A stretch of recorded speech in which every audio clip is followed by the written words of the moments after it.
വയനാടിന്റെ ടൂറിസം മേഖലയ്ക്ക് ഉണർവേകാൻ ഒരു യാത്ര നടത്തുകയാണ് 6 ചെറുപ്പക്കാർ. ലക്കിടി മുതൽ ലഡാക്ക് വരെയാണ് ഈ യാത്ര. സിനിമാ താരം അബു സലിമിന്റെ മകൻ സാനു സലിമിന്റെ നേതൃത്വത്തിലുള്ള യാത്രയുടെ വിശേഷങ്ങളിലേക്ക് പോകാം ഇനി.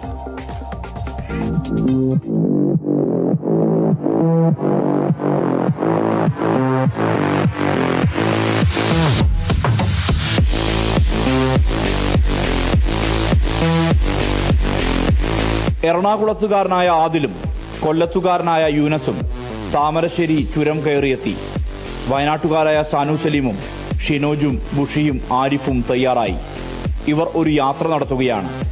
3 വാഹനങ്ങളിലായി ലക്കിടി മുതൽ ലഡാക്കിലേക്ക്. ലക്കിടി മുതൽ ലഡാക്ക് വരെ സെൻട്രൽ ഇന്ത്യയിൽ കൂടെ കവർ ചെയ്ത് കോസ്റ്റൽ ഇന്ത്യയിൽ കൂടെ തിരിച്ചു വരുന്ന രീതിയിലുള്ള ഒരു യാത്രയാണ് ഞങ്ങൾ പ്ലാൻ ചെയ്തിട്ടുള്ളത്. വയനാടിന്റെ ടൂറിസമും വയനാടിന്റെ ഇപ്പോഴത്തെ സിറ്റുവേഷനും ഓൾ ഇന്ത്യ ലെവലിൽ നമ്മൾ മീറ്റ് ചെയ്യുന്ന ആളുകളെ പറഞ്ഞ് മനസ്സിലാക്കാനും വയനാടിന്റെ ടൂറിസം ഇനിയും മെച്ചപ്പെടുത്താൻ വേണ്ടിയിട്ടും അങ്ങനെ ഒരു മെസ്സേജുമായിട്ടാണ് ഞങ്ങൾ ഇവിടുന്ന് യാത്ര തിരിക്കുന്നത്. ഈ ട്രിപ്പിൽ ഞങ്ങൾ 6 പേരാ പോകുന്നത്, 3 വണ്ടിയായിട്ട്. യൂനിസ് കൊല്ലത്ത് നിന്ന് വന്നതാണ്. ഞങ്ങൾ ഇങ്ങനെ ഒരു മിഷൻ പറഞ്ഞപ്പോൾ ഒരു മടിയും കൂടാതെ യൂനിസും ആദിൽ ആലുവയാണ്, യൂനിസ് ഒരു റാലി ഡ്രൈവറും കൂടിയാണ്.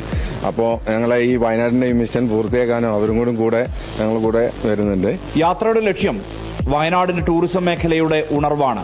ഇന്ത്യയുടെ മധ്യഭാഗത്തു കൂടി സഞ്ചരിച്ച് തീരദേശ മേഖലയിലൂടെ മടങ്ങിയെത്തുന്നതാണ് യാത്രാ പദ്ധതി. ഇന്ത്യയിലെ മെയിൻ സെന്ററുകളിൽ തന്നെ പര്യടനം നടത്തിക്കൊണ്ട് ഒരു റോഡ് ട്രിപ്പിലൂടെ ഇവർ ഇതിന്റെ ടൂറിസം പ്രൊമോട്ട് ചെയ്യുക കൂടി ഇതിന്റെ ലക്ഷ്യമാണ്.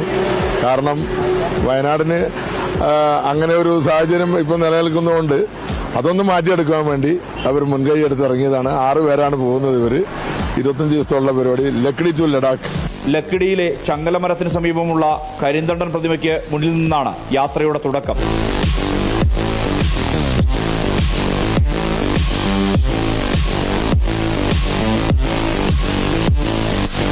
25 ദിവസം കൊണ്ട് ഇന്ത്യ കണ്ട് മടങ്ങിയെത്താനാണ് ശ്രമം.